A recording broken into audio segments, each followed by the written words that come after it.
Otot adalah jaringan yang dapat tereksitasi atau sebagai faktor yang dapat merespon berbagai stimulus seperti perubahan tekanan, panas, dan cahaya. Sekitar 40% sampai dengan 50% berat dari tubuh kita adalah otot. Tubuh manusia memiliki lebih dari 600 otot rangka, mulai dari ujung kepala sampai ujung kaki yang berfungsi untuk menggerakkan seluruh badan. Otot memiliki sel-sel yang tipis dan panjang. Otot bekerja dengan cara mengubah lemak dan glukosa menjadi gerakan dan energi panas. Sebagian besar otot-otot tersebut diletakkan pada tulang-tulang kerangka tubuh oleh tendon, dan sebagian kecil ada yang meletakkan di bawah permukaan kulit. Jadi, fungsi dari jaringan otot adalah sebagai alat gerak aktif. Jaringan otot dapat melaksanakan fungsi tersebut karena memiliki kemampuan untuk memendek jika sedang berkontraksi dan memanjang jika sedang berelaksasi. Kontraksi otot terjadi jika otot sedang melakukan kegiatan, sedangkan relaksasi terjadi jika otot sedang beristirahat. Jadi, otot itu memiliki 3 karakter. Yang pertama, kontraksibilitas, yang kedua ekstensibilitas, dan yang ketiga elastisitas. Kontraksibilitas yaitu kemampuan otot untuk memendek dan lebih pendek dari ukuran semula. Hal ini terjadi jika otot sedang melakukan kegiatan. Ekstensibilitas yaitu kemampuan untuk memanjang dan lebih panjang dari ukuran semula. Yang terakhir, elastisitas yaitu kemampuan otot untuk kembali pada ukuran semula.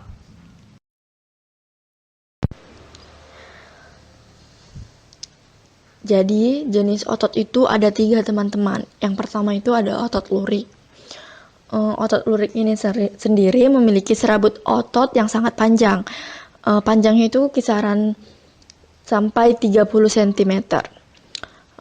Dia berbentuk silindris dengan lebar berkisar antara 10 mikron sampai 100 mikron. Setiap serabut memiliki banyak inti yang tersusun di bagian perifer. Kontraksinya ini dia sangat cepat dan kuat. Jadi, cara kerja otot lurik itu sendiri, bila otot lurik berkontraksi, maka menjadi pendek. Dan setiap serabut turut dengan berkontraksi. Otot-otot jenis ini hanya berkontraksi jika dirangsang oleh rangsangan daraf sadar atau otot volunter. Jadi, otot lurik ini biasa disebut juga dengan otot sadar, teman-teman. Kenapa dibilang otot sadar? Karena otot lurik ini bekerja menurut kemauan.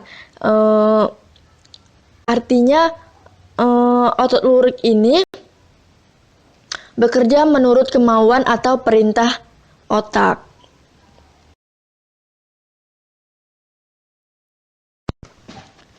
Nah, jadi jenis otot yang kedua itu ada otot polos. Otot polos ini terdiri dari sel-sel otot polos. Bentuk dari otot polos ini seperti gelendongan. Di bagian tengah terbesar dan kedua ujungnya itu meruncing. Otot polos bergerak secara teratur dan tidak cepat lelah. Cara kerja dari otot polos ini, bila otot polos berkontraksi, maka bagian tengahnya itu membesar dan menjadi pendek.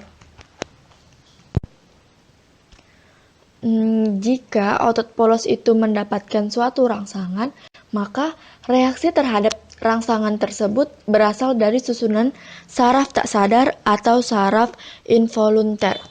Oleh karena itu, otot polos tidak berada di bawah kehendak. Otot polos ini tidak bekerja sesuai kemauannya. Jadi dia bekerja itu di bawah kesadaran kita. Jadi berdasarkan cara serabut otot distimulasi untuk berkontraksi itu dia ada 2. Ada dua kategori teman-teman. Yang pertama ada otot polos unit ganda, dan yang kedua ada otot polos unit tunggal atau visceral. Yang selanjutnya itu dan yang terakhir itu ada otot jantung. Biasanya otot jantung ini dibilang otot istimewa. Otot jantung ini bentuknya sama seperti otot lurik. Perbedaannya, serabutnya bercabang dan berserabut satu sama lain. Berciri merah khas dan tidak dapat dikendalikan kemauan. Kontraksi tidak dipengaruhi saraf. Fungsi saraf hanya untuk percepatan atau memperlambat kontraksi, karena itu disebut otot tak sadar. Otot jantung ditemukan hanya pada jantung saja, tidak ditemukan pada yang lainnya. Nah, selanjutnya ada rangsangan. Bila otot dirangsang berulang-ulang dan bila responnya menunjukkan sedikit relaksasi, maka terjadilah apa yang dinamakan tetanus tidak sempurna. Bila rangsangan diberikan berulang-ulang dengan cepat dan bila responnya tidak menunjukkan adanya relaksasi, maka terjadilah tetanus sempurna. Pada tetanus sempurna, terlihat bahwa kontraksi-kontraksi akan bersatu membentuk kontraksi tunggal yang berlangsung relatif lama. Tegangan yang timbul selama tetanus adalah 4 kali atau lebih dibandingkan dengan selama kontraksi tunggal. Jadi, tanggapan dari ketiga otot yang tadi sudah saya jelaskan itu respon otot polos terhadap rangsangan itu dia lambat, sedangkan otot lurik dia responnya terhadap rangsangan itu cepat, dan otot jantung itu responnya terhadap rangsangan dia tergantung seberapa besar frekuensi rangsangan yang diterima. Pada hewan vertebrata seperti pada manusia, otot-otot yang menyusun tubuhnya terdiri dari otot rangka, otot polos, dan otot jantung. Fungsi sistem otot pada hewan vertebrata juga serupa seperti halnya pada otot manusia, sebagai alat gerak aktif melalui kontraksinya.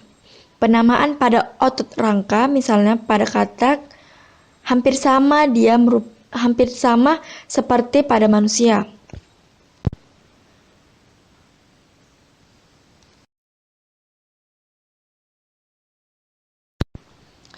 Nah, jadi otot pada vertebrata dan invertebrata itu tidak sama.